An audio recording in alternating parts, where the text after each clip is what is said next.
শেখ হাসিনার বিরুদ্ধে 17 ডিসেম্বরের মধ্যে তদন্ত প্রতিবেদন জমা দেওয়ার নির্দেশ ট্রাইব্যুনালের। গণহত্যার মামলায় হাজির করা হলো সাবেক মন্ত্রী, উপদেষ্টা সহ 13 জনকে।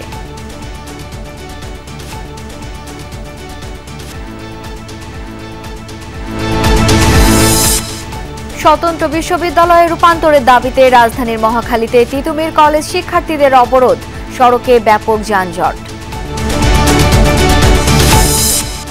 অন্তর্বর্তী সরকারের মেয়াদ হবে 4 বছরের কম, আল জাজিরাকে জানিয়েছেন প্রধান উপদেষ্টা।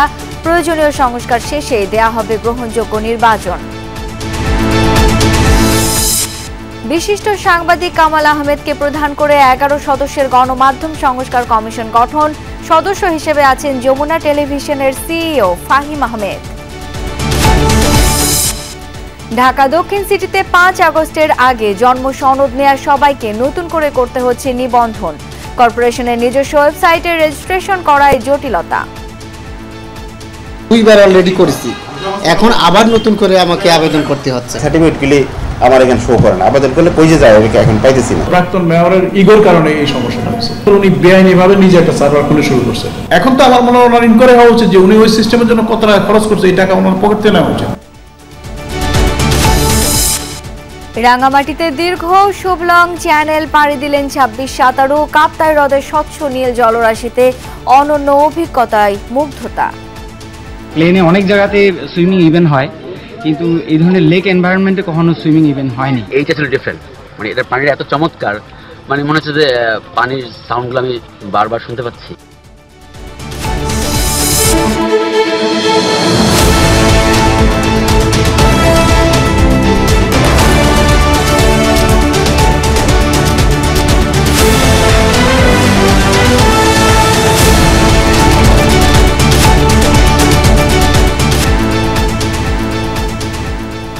দেখছিলেন শিরোনামগুলো।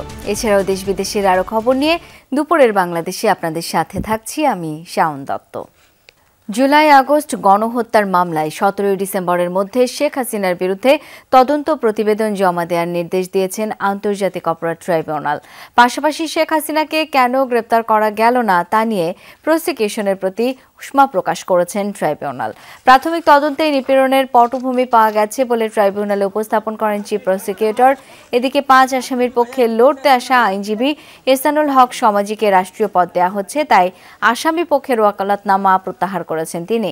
সকালে কেরানীগঞ্জের ঢাকা কেন্দ্রীয় কারাগার থেকে আন্তর্জাতিক অপরাধ ট্রাইব্যুনালে আনা হয় 12 আসামিকে, আর নারায়ণগঞ্জ কারাগার থেকে আনা হয় গোলাম দস্তগীর গাজীকে। এরপর জুলাই আগস্ট গণহত্যায় সাবেক মন্ত্রী আনিসুল হক সহ 13 আসামিকে আনুষ্ঠানিকভাবে গ্রেপ্তার দেখানো হয়। বাকি আসামিদের মধ্যে রয়েছেন ফারুক খান, ডাক্তার দীপু মনি, জুনায়েদ আহমেদ পলক, কামাল আহমেদ মজুমদার ও গোলাম দস্তগীর গাজী। আনা হয়েছে সাবেক প্রধানমন্ত্রী শেখ হাসিনার আলোচিত উপদেষ্টা সালমান এফ রহমান ও তৌফিক ইলাহি চৌধুরী, 14 দলের শরিক নেতা রাশেদ খান মেনন ও হাসানুল হক ইনুকেও। রয়েছেন আপিল বিভাগের অবসরপ্রাপ্ত বিচারপতি শামসুদ্দিন চৌধুরী মানিক এবং সাবেক স্বরাষ্ট্র সচিব জাহাঙ্গীর আলমও। তবে অন্য মামলায় রিমান্ডে থাকায় হাজির করা হয়নি ডক্টর আব্দুর রাজ্জাককে।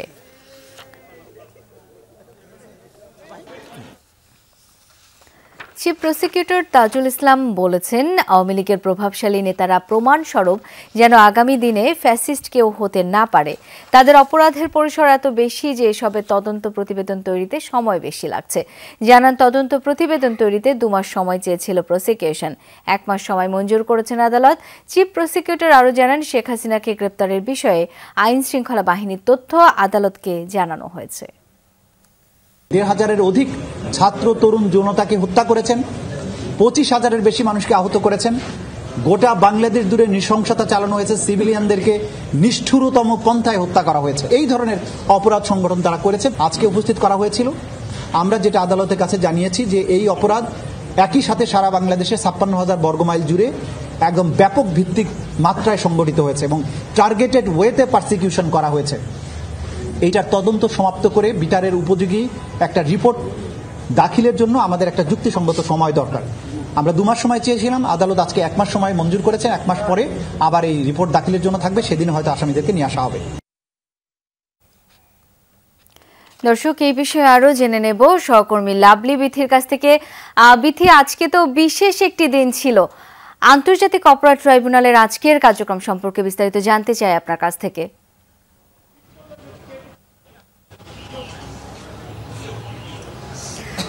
ইশরাত, আজকে এই 13 জন আসামিকে আন্তর্জাতিক অপরাধ ট্রাইব্যুনাল হাজির করার মধ্যে দিয়ে কিন্তু জুলাই আগস্ট গণহত্যার আনুষ্ঠানিক বিচার কাজ কিন্তু শুরু হয়ে গেছে।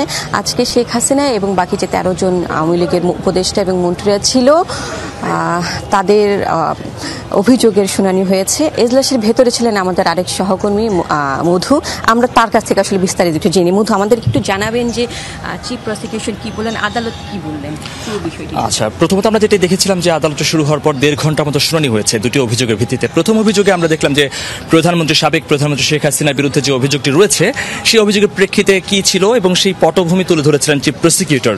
তিনি তুলে ধরে যে কথাগুলো বলছিলেন যে তদন্ত সংস্থা যে অগ্রগতি প্রতিবেদন সেগুলোতে আরেকটু সময়ের প্রয়োজন, সেখানে 2 মাস সময় প্রার্থনা করেন। এক পর্যায়ে ট্রাইব্যুনালের চেয়ারম্যান যিনি ছিলেন তিনি প্রথম প্রশ্ন করলেন যে শেখ হাসিনার বিরুদ্ধে যে ওয়ারেন্ট জারি করা হয়েছে সেটির কি হয়েছে। তখন চিফ প্রসিকিউটর বললেন যে তারা রেড অ্যালার্ট জারি করে তারপর ইন্টারপোলের সহযোগিতার কথাগুলো বলেছেন, আইন শৃঙ্খলা বাহিনীর যে তথ্য আছে তিনি ভারতে পালিয়ে অবস্থান করছেন, সেই সমস্ত তুলে ধরার পর আদালত এক ধরনের উষ্মা প্রকাশ করেছেন যে কেন তাকে এখনো পর্যন্ত গ্রেফতার করা হলো না, এই বিষয়টি আমরা দেখলাম। পরবর্তীতে চিফ প্রসিকিউটর আরও যে আনুষঙ্গিক বিষয়গুলো আছে সেগুলোর মধ্যে বলা হয়েছিল যে আমরা দেখছিলাম যে তিনি শুরু করেছিলেন বিডিআর হত্যাকাণ্ডের ঘটনা, আমরা জানি অতি আলোচিত পিলখানা, তারপরে শাপলা চত্বর, এই সমস্ত প্রসঙ্গগুলো তুলে ধরেছেন। বলেছেন যে এই একদিনে গণহত্যাগুলো শুরু হয়নি, শুরু হয়েছে সেই 2009 সালের পরবর্তী সময়ে এসে আওয়ামী লীগ যখন প্রথম পর্যায়ে ক্ষমতা নিয়েছেন সেই ক্ষমতার পরবর্তী সময় থেকে এই প্রক্রিয়াটা চলমান ছিল, তাই এই ধারাবাহিকতা রক্ষা করার জন্য একটু সময় লেগেছে। তখন ট্রাইব্যুনাল প্রশ্ন করেছে যে আপনারা বিডিআর হত্যাকাণ্ড কিংবা শাপলা চত্বরের মধ্যে আনতে চান কিনা, তখন বলছে সেটি পরবর্তীতে বিশ্লেষণ করব, কিন্তু প্রেক্ষাপটটি তৈরি হয়েছিল সেখান থেকে, এই কারণে এই আলোচনাগুলো এসেছে। আরেকটি বিষয় সেটা হচ্ছে যে চিফ প্রসিকিউটর কিন্তু বেশ কয়েকবারই আমাদেরকে জানিয়েছিলেন যখন আমরা প্রশ্ন করেছিলাম যে আসামি পক্ষের আইনজীবীদের কিন্তু সমানভাবে আসলে ন্যায় বিচার পাওয়ার অধিকার যেহেতু আমাদের সংবিধানে আছে, সমান অধিকার তাদেরকে দেওয়া হবে। সেই ক্ষেত্রে আসলে আমরা একটি বিষয় জানতে পেরেছিলাম যে একজন সিনিয়র আইনজীবী সমাজি সাহেব, উনি হচ্ছেন প্রথমে দাঁড়াতে চেয়েছিলেন, এরপর আবার উনি ওকালতনামা প্রত্যাহার করেন। এই বিষয়টা আমি আরেকটি বিষয় একটু পরিষ্কার করবেন। আরেকটি বিষয় হচ্ছে যে আসামি পক্ষের কোনো আইনজীবী কি এখন পর্যন্ত নিয়োগ হয়েছে কিনা বা ওকালতনামা নিয়েছেন? এই বিষয়ে ভিত্তি প্রথমত হচ্ছে এহসানুল হক সমাজের কথাই আপনি বলছেন। এহসানুল হক সমাজে আজকে 5 জন আইনজীবী আসামির পক্ষে দাঁড়ানোর কথা ছিল, সেটি রাষ্ট্রপক্ষ তিনি দাঁড়ানোর আগেই চিফ প্রসিকিউটর প্রথমেই সাবমিশন দিয়েছেন যে তিনি এহসানুল হক সমাজকে দেখতে পেয়েছেন, তাকে রাষ্ট্রীয় একটি পদে আসীন করা হবে, সে কারণে তিনি যদি এখন দাঁড়ান তাহলে কনফ্লিক্ট অফ ইন্টারেস্ট হয়ে যাবে, সে কারণে তিনি না দাঁড়ানোর জন্য অনুরোধ করেন। তখন ট্রাইব্যুনাল সমাজকে প্রশ্ন করেন আপনি কি চান, তখন সমাজে বলেছেন যেহেতু আমাকে এই বিষয় নিয়ে ভাবা হচ্ছে সেহেতু আমি না দাঁড়ালেই ভালো হয়। পরবর্তীতে তার জুনিয়র যিনি আছেন তিনি তার পক্ষে 5 জনের পক্ষে দাঁড়িয়েছেন। আর অন্য আসামিদের পক্ষে আমরা দেখেছিলাম যে 2 জনের পক্ষে একজন আইনজীবী দাঁড়িয়েছেন আর 2 জনের পক্ষে আরো একজন আইনজীবী দাঁড়িয়েছেন। অর্থাৎ আমরা আজকে দেখলাম যে 7 জন আসামির পক্ষে আইনজীবীরা দাঁড়িয়েছেন, বাকিরা কেউ দাঁড়াতে চায়নি। তবে এখানে একটি বিষয় লক্ষণীয়, আমরা দেখছিলাম যে যখন অর্ডারটি ঘোষণা করা হচ্ছিল যে 1 মাস সময় দেওয়া হচ্ছে তাদেরকে কারাগারে রাখা হবে, সেই সময়টা দেখলাম যে কামাল আহমেদ মজুমদার তিনি কিন্তু দাঁড়িয়েছেন, তিনি এজলাস থেকে দাঁড়িয়েছেন, কাঠগড়া থেকে দাঁড়িয়ে তিনি বলেছেন যে মাননীয় আদালত, এই প্রশ্নটি বলে তিনি দাঁড়িয়েছেন, কিন্তু পরবর্তীতে তিনি আর বলেননি। এরকম 2 বার তিনি দাঁড়িয়েছেন, কিন্তু তার দিকে দৃষ্টি আকর্ষণ করা হয়েছিল, তিনি আর কিছু বলেননি। অর্থাৎ কি কারণে বলেন সেটি তো বলতে পারবো না, কিন্তু তিনি কিছু বলতে চেষ্টা করেছিলেন। তার পক্ষে কিন্তু কোনো আইনজীবী আজকে দাঁড়াননি। অর্থাৎ এখানে কিন্তু আসামির পক্ষে আইনজীবী নিয়োগ করাবে, সেটি কিন্তু আসামিরা নিয়োগ করবে। যদি আসামিরা নিয়োগ করতে না পারেন তাহলে রাষ্ট্র তাদেরকে একটি আইনজীবী নিয়োগ করে দেবেন। সেই প্রক্রিয়াটি কিন্তু অনেক দূরে, কারণ হচ্ছে আরও 1 মাস সময় হাতে আছে, তদন্ত প্রতিবেদন আসবে, তার পরবর্তীতে মামলা যখন শুরু হবে তখন হয়তো শুনানিগুলো চলবে। কোন কোন আসামির পক্ষে আইনজীবী আমরা 7 জনের নাম জানতে পেরেছি, একটু আমাদের জানাবেন নাম? নিশ্চয়ই, আমার কাছে সেই নামগুলো আছে। আমরা প্রথমত দেখেছিলাম সালমান এফ রহমান, আনিসুল হক, কর্নেল ফারুক খান, তৌফিক ইলিয়া চৌধুরী, পলক, জুনাইদ আহমেদ পলক, এই 5 জনের পক্ষে এহসানুল হক সমাজী দাঁড়ানোর চেষ্টা করেছিলেন। পরে ইনু আর দীপুমনির পক্ষে হচ্ছে আনিসুর রহমান দুলু, তিনি দাঁড়িয়েছেন। এখানে একটি বিষয় যে তারা আসলে যেই অভিযোগনামা হয়েছে সেই অভিযোগনামাটি পাননি বলে তারা অভিযোগ করেছেন। ট্রাইব্যুনাল বলেছে যেহেতু অভিযোগটি এখনো পূর্ণাঙ্গভাবে জমা হয়নি, তদন্ত প্রতিবেদনটি আসেনি, সেহেতু এটি আসার পরে তারা সেটিকে পাবেন, সেক্ষেত্রে কোনো অসুবিধা নেই। তবে চিফ প্রসিকিউটর যে কথাগুলো বলছেন যে আজকের দিনটি একটি বিশেষ দিন এই ট্রাইব্যুনালের জন্য, কারণ হচ্ছে যে ট্রাইব্যুনালটি যিনি গঠন করেছেন তাদের যে আমলারা আছেন, আমরা সাংবাদিকদের বলতে শুনেছিলাম যে এখানে মন্ত্রিসভা বসে গেছে আওয়ামী লীগ আমলে, অর্থাৎ 13 জন যারা বসেছেন, কাঠগড়ায় 12 জনের জায়গা হয়েছে, দীপমণি কিন্তু কাঠগড়ায় জায়গা পাননি, অর্থাৎ তাকে বাইরে বসতে হয়েছে। 13 জন যারা এসেছেন, আরেকজন বাকি ছিলেন, সব মিলিয়ে কিন্তু আওয়ামী লীগের সবচেয়ে প্রভাবশালী ব্যক্তি 2-4 জন ছাড়া বাকি সবাই কিন্তু এখানে আছেন। তাই তাদের বিচারের জন্য চিফ প্রসিকিউটর বেশ উদ্বিগ্ন, বেশ উদ্দীপ্ত বলা চলে, কারণ আমরা দেখেছিলাম যে এখানে অন্য যারা আইনজীবী আসছেন, বিশেষ করে আজকে দেখেছেন কানায় কানায় পূর্ণ হয়ে গেছে এজলাস কক্ষ, আমরা আইনজীবী সাংবাদিকরা অনেকে বসার সুযোগ পাইনি।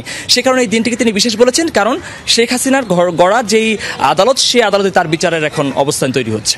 যতটুকু আমরা জানি আসলে চিফ প্রসিকিউটর মনে হয় বলেছিলেন যে আসামিগুলো আছে তাদের বিরুদ্ধে আসলে শুধুমাত্র আসলে গণহত্যা না, গুম, সেই সাথে হচ্ছে যে লাশকে পুড়িয়ে ফেলা, বিকৃত করে ফেলা, সেই সাথে হচ্ছে জানাজা পড়তে না দেয়া, ডেথ ওয়ারেন্ট ইস্যু, এই বিষয়গুলো মনে বলেছেন যে এই যে মানবাধিকার লঙ্ঘনের যে অভিযোগগুলো সেই অভিযোগগুলো আসলে ওনাদের বিরুদ্ধে আছে এবং প্রমাণও আসলে পটভূমির প্রমাণও তারা পেয়েছে।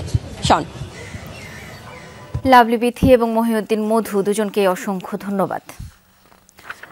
স্বতন্ত্র বিশ্ববিদ্যালয়ের দাবিতে আন্দোলন শুরু করেছে তিতুমির কলেজের শিক্ষার্থীরা। মহাখালীতে সড়ক অবরোধ করে রেখেছে তারা।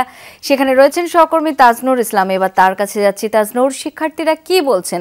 তাদের অবরোধ কর্মসূচি কতক্ষণ চলবে জানতে চাই। রাস্তায় যানজটে ভোগান্তি কেমন দেখছেন?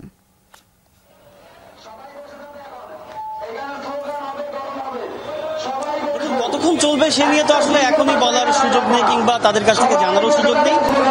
যে তথ্যটি সবশেষ সেটি হচ্ছে আমতলী যে মোড় রয়েছে, অর্থাৎ যে ট্রাফিক বক্স রয়েছে, ট্রাফিক পুলিশের যে বক্সটি, সেই বক্সের সামনেই কিন্তু তিতুমির কলেজের শিক্ষার্থীরা অবস্থান নিয়েছে এবং যেই মাইকটি ভ্রাম্যমান রয়েছে, অর্থাৎ মহাখালী রেলগেট থেকে যেই আমতলী যেই মোড়, একই সঙ্গে মহাখালী কাঁচা বাজারের সামনে যে রাস্তাটা, সেখানে কিন্তু শত শত শিক্ষার্থী তারা কিন্তু এর মধ্যে সেখানে অবস্থান করছিল এবং এই যেই সড়কটি, এই সড়কটি তারা অবরোধ করে রেখেছে। মূলত এই মুহূর্তে যেটি হচ্ছে যে যারা গুলশান থেকে মহাখালী থেকে আসতে চায় সেই অর্থে তিতুমির কলেজের সামনে একটি ব্যারিকেড দিয়ে সেই রাস্তাটি বন্ধ করা হয়েছে। একই সঙ্গে জাহাঙ্গীর গেট থেকে যারা মহাখালী থেকে আসতে চায় সেখানে রাস্তা বন্ধ করা হয়েছে। একই সঙ্গে মহাখালী বাস টার্মিনাল থেকে যারা বনানীর দিকে আসতে চায় তারাও কিন্তু আসতে পারবে না, কারণ সেখানে রাস্তা পুরোপুরিভাবে বন্ধ করে দেওয়া হয়েছে। যে দাবি তারা মাইকে বারবার করে ঘোষণা করছেন, তিতুমির সরকারি তিতুমির কলেজ যেটি রয়েছে মহাখালীতে, সেই কলেজকে পূর্ণাঙ্গ একটি বিশ্ববিদ্যালয় করার যে দাবি সেটি মানার ব্যাপারে তারা আওয়াজ তুলেছেন। এই আওয়াজের সঙ্গে আসলে মহাখালী প্রথমে শুরু করেছিলেন তারা মহাখালী রেলগেট অবরোধ করার মধ্য দিয়ে। সেখানে আমরা যেমনটি জানতে পেরেছিলাম সেখানে রেল অবরোধ করা হয়েছিল এবং পরবর্তী সময়ে সেখান থেকে একটি মিছিল নিয়ে এসে এই যে আমতলী যে মোড় রয়েছে সেখানে কিন্তু তারা এর মধ্যে অবস্থান নিয়েছেন। আমরা দেখেছি পুলিশ কয়েক দফায় তাদের সঙ্গে আসলে কথা বলার চেষ্টা করেছে যে তারা আসলে যে দাবি দেওয়াগুলো তারা সড়ক কখন ছাড়বেন কিংবা কতক্ষণ তারা এটি চালিয়ে যাবেন সেই ব্যাপারে আসলে তারা সুস্পষ্ট রকমের কোনো বক্তব্য পুলিশের কাছে কিংবা আমরা যখন জানতে চেয়েছি আমাদের কাছে সেই অর্থে তারা বলেনি। তারা যেটি বলছেন যে দাবি আদায় না হওয়া পর্যন্ত তারা আসলে এই স্লোগান, এই যে তাদের যে অবস্থান, যে অবরোধ সেটি তারা আসলে চালিয়ে যাবেন। তো সব মিলিয়ে আসলে এই যে অবরোধ কর্মসূচি বিশ্ববিদ্যালয় করার দাবিতে সেটি কিন্তু চলমান রয়েছে এবং তিতুমির কলেজের শিক্ষার্থী যারা তারা কিন্তু এরই মধ্যে মহাখালী আমতলী যেই মোড় রয়েছে সেই মোড়ে কিন্তু অবস্থান নিয়েছে। একই সঙ্গে যে রেল চলাচলের যে বিষয়টি, যেহেতু রেলপথ অবরোধ করা হয়েছে সেই অর্থে আসলে রেল চলাচলও বন্ধ রয়েছে। আর তারা আসলে বিভিন্ন সময় আসলে এই তাদের দাবির পক্ষে নানা রকম স্লোগান দিচ্ছেন এবং আমরা একটু সেই যে অবস্থান যেখানে নিয়েছেন ওখানে একটু কাছাকাছি যেতে চাই, যেখানে আসলে কয়েকশো শিক্ষার্থী এর মধ্যে বসে তারা তাদের দাবির পক্ষে স্লোগান তুলছেন। তবে যে বিষয়টি সুস্পষ্ট করে আসলে সেই অর্থে এখনো আসলে বোঝা যাচ্ছে না যে তারা আসলে এইটা কতক্ষণ চালিয়ে যাবেন কিংবা হচ্ছে যে তাদের এই কর্মসূচি কতক্ষণে তারা শেষ করবেন সে বিষয়ে আসলে খুব বিস্তারিত জানা যায়নি। আমি একজন শিক্ষার্থীর সঙ্গে একটু কথা বলতে চাই। আপনি একটু বলবেন যে আপনারা কি দাবি তুলছেন, কতক্ষণ এই আন্দোলন বা স্লোগান চালিয়ে যাবেন? আমরা আগেও একবার কিন্তু তাদের কাছে আমরা ভালোভাবে প্রস্তাব রেখেছিলাম আমাদের কলেজকে যাতে ইউনিভার্সিটি করার দাবিতে, কিন্তু আমাদেরকে তারা তুচ্ছ মনে করে আমাদের প্রস্তাবগুলো ফেলে দিয়েছে। দেখেন, আপনি যদি চিন্তা করে দেখেন আমাদের এই কলেজে, তিতুমির কলেজে প্রায় 60,000 স্টুডেন্ট আছে। এটা পুরো এশিয়ার মধ্যে কিন্তু সবচাইতে বেশি স্টুডেন্ট হচ্ছে আমাদের তিতুমির কলেজে। আরেকটা জিনিস যদি চিন্তা ভাবনা করে দেখেন যে আমাদের এখানে কিন্তু ইন্টারমিডিয়েটের কোনো স্টুডেন্ট নাই। এটা শুধু নামে কলেজ, তিতুমির কলেজ।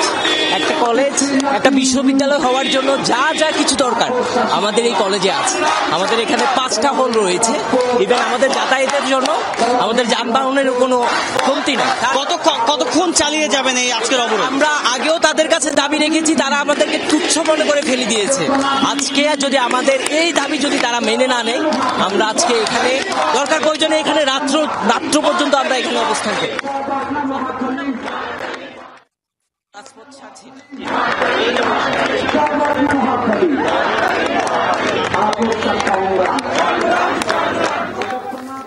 তাজনুর, ধন্যবাদ আপনাকে। অন্তর্বর্তী সরকারের মেয়াদ 4 বছরের কম হবে বলে জানিয়েছেন অন্তর্বর্তী সরকারের প্রধান উপদেষ্টা ডক্টর মোহাম্মদ ইউনূস। কাতার ভিত্তিক গণমাধ্যম আল জাজিরাকে দেয়া এক সাক্ষাৎকারে কথা বলেছেন তিনি।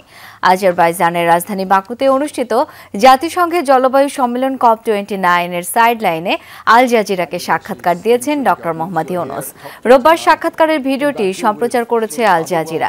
সাক্ষাৎকারে জলবায়ু পরিবর্তনের প্রভাব নিয়ে আলোচনার পাশাপাশি বাংলাদেশে চলমান সংস্কার প্রক্রিয়া, আগামী নির্বাচন, কূটনৈতিক সম্পর্ক নিয়ে কথা বলেছেন তিনি। সাক্ষাৎকারে উঠে আসে বাংলাদেশের অন্তর্বর্তী সরকারের সময়সীমা প্রসঙ্গটিও। ডক্টর ইউনূস বলেছেন তিনি অন্তর্বর্তী সরকারের কাজ দ্রুত শেষ করতে চান এবং এর মেয়াদ হতে পারে 4 বছরেরও কম। প্রয়োজনীয় সংস্কার শেষে গ্রহণযোগ্য নির্বাচন দেয়াই অন্তর্বর্তী সরকারের উদ্দেশ্য বলে জানিয়েছেন doctor Yunus.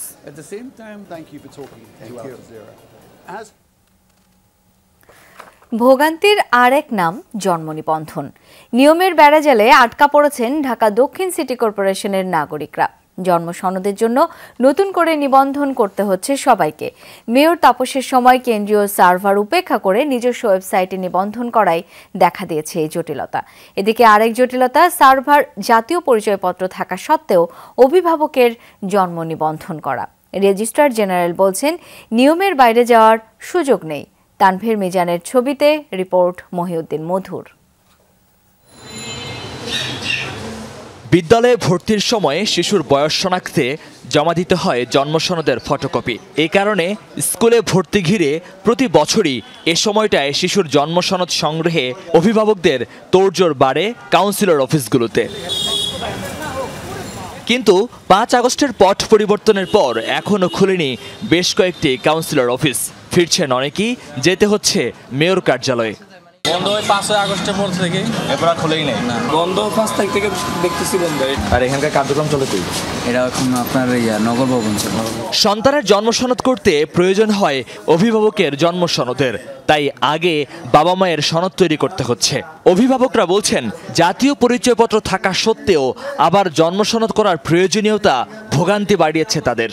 National identification number, আমাদের এনআইডি আইডি, ওইটা থাকার পরও যখন যে কোনো কাজে জন্ম নিবন্ধন এটা আবার বাচ্চার জন্য করানোর জন্য আমাদের করতে হয়, এটা আসলে পেইনফুল। এখন আবার নতুন করে অ্যাপ্লাই করে জমা দেওয়া হয়েছে, কিছু করার নাই। এটা বোধহয় আমার মনে শুধু আমার এখানে যাদের ভুল আছে এই জিনিসটা সবারই হচ্ছে। হাইকোর্ট দেখিয়ে দিচ্ছেন রেজিস্ট্রার জেনারেলও, বলছেন জন্ম মৃত্যু নিবন্ধন আইনে বিষয়টি সমাধান করা আছে আগে থেকে। 2018 বিধিমালার বাইরে গিয়ে সিস্টেমে হাত দেওয়ার সুযোগ নেই তার। বাবা মার যে জন্ম নিবন্ধন লাগে সন্তানের জন্ম নিবন্ধন করার ক্ষেত্রে, এটা একটা বিধিগত চাহিদা, সুতরাং এটা দিতেই হবে। দক্ষিণ সিটি কর্পোরেশনের জটিলতা আরেক ধাপ বেশি। 5 আগস্টের আগ পর্যন্ত নিবন্ধিত কোনো তথ্যই নেই সরকারের মূল সার্ভারে, কারণ সাবেক মেয়র তাপসের করা দক্ষিণ সিটির নিজস্ব ওয়েবসাইটে রেজিস্ট্রেশন হওয়ায় সেই সনদ দিয়ে কাজ হচ্ছে না। ফলে ওই সিটির সবাইকে রেজিস্ট্রেশন করতে হচ্ছে নতুন করে। 2 বার অলরেডি করেছি, এখন আবার নতুন করে আমাকে আবেদন করতে হচ্ছে। সার্ভারের সমস্যা হতে পারে, কিন্তু আমি তো 3-4 দিনও দেখছি এরকম, যে কপি কয়েকটা করছি। নতুন করা লাগলে সেখানে আমাকে হয়রানি হতে হচ্ছে। মনে করেন সার্টিফিকেট নিচ্ছেন আগে, এখন আবার নতুন করা দরকার আপনার। এই সার্টিফিকেটগুলি আমার এখানে শো করে না, আবেদন করলে পৌঁছে যায়, এটা এখন পাইতেছি না। দক্ষিণ আগে সম্পূর্ণ বেআইনিভাবে তারা নতুন সার্ভার ক্রিয়েট করে জন্ম নিবন্ধন সার্টিফিকেট দেওয়া শুরু করেছিল। ফলে তারা যে নিবন্ধনগুলো দিয়েছে এগুলো আমাদের মূল ডাটাবেজে নাই। এমনকি তাপস মেয়র থাকাকালীন যিনি ছিলেন রেজিস্ট্রার জেনারেল, তিনি আছেন দায়িত্বে। পরিবর্তিত সময়ে তিনি এখন মেয়র তাপসের বিরুদ্ধে অভিযোগ তুলছেন। আমাদের প্রাক্তন মেয়রের ইগোর কারণে এই সমস্যাটা হচ্ছে। উনি বেআইনিভাবে নিজে একটা সার্ভার খুলে শুরু করছে। এখন তো আমার মনে হয় ওনার ইনকোয়ারি হওয়া উচিত যে উনি ওই সিস্টেমের জন্য কত টাকা খরচ করছে, এই টাকা ওনার পকেট থেকে নেওয়া উচিত। শুধু স্কুল ভর্তির ক্ষেত্রেই নয়, পাসপোর্ট, জাতীয় পরিচয়পত্র সহ নাগরিক সেবার 19টি ক্ষেত্রে প্রয়োজন হয় জন্ম নিবন্ধন সনদের। মহিউদ্দিন মধু, যমুনা নিউজ, ঢাকা। জ্যেষ্ঠ সাংবাদিক কামাল আহমেদকে প্রধান করে 11 সদস্যের গণমাধ্যম সংস্কার কমিশন গঠন করেছে সরকার, যেখানে সদস্য হিসাবে রয়েছেন যমুনা টেলিভিশনের সিইও ফাহিম আহমেদ। এছাড়া এই কমিশনে আছেন ঢাকা বিশ্ববিদ্যালয়ের গণযোগাযোগ ও সাংবাদিকতা বিভাগের অধ্যাপক doctor Gitiara Nasrin, the financial এক্সপ্রেসের সম্পাদক শামসুল হক জাহিদ, নোয়াবের সচিব আক্তার হোসেন খান, অ্যাডকোর প্রতিনিধি, জাতীয় প্রেস ক্লাবের সাবেক সাধারণ সম্পাদক সৈয়দ আবদাল আহমেদ, সাংবাদিক জিমি আমির, মোস্তফা সবুজ, টিটু দত্তগুপ্ত এবং শিক্ষার্থী প্রতিনিধি আবদুল্লাহ আল মামুন। গণমাধ্যমকে স্বাধীন, শক্তিশালী ও বস্তুনিষ্ঠ করতে প্রয়োজনীয় সংস্কার প্রস্তাব করার লক্ষ্যে এই কমিশন গঠন করা হয়েছে বলে এক বিবৃতিতে জানিয়েছেন উপদেষ্টা সৈয়দ রিজওয়ানা হাসান। এই কমিশনের প্রধান ও সদস্যগণ সরকার কর্তৃক নির্ধারিত সরকারি পদমর্যাদা, বেতন, সম্মানী ও সুযোগ সুবিধা পাবেন বলে উল্লেখ করা হয়।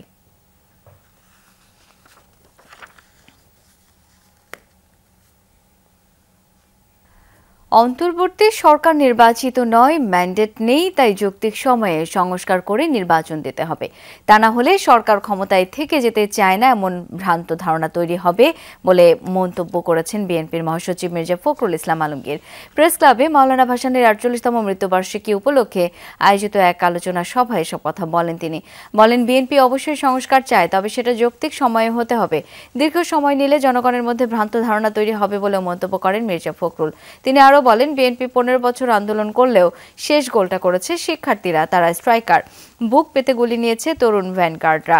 ছাত্রদের সঙ্গে কখনোই দূরত্ব সৃষ্টি করা যাবে না। বিএনপি মহাসচিব বলেন, এমন কাজ করা যাবে না যার কারণে দেশ অস্থিরতার দিকে যাবে।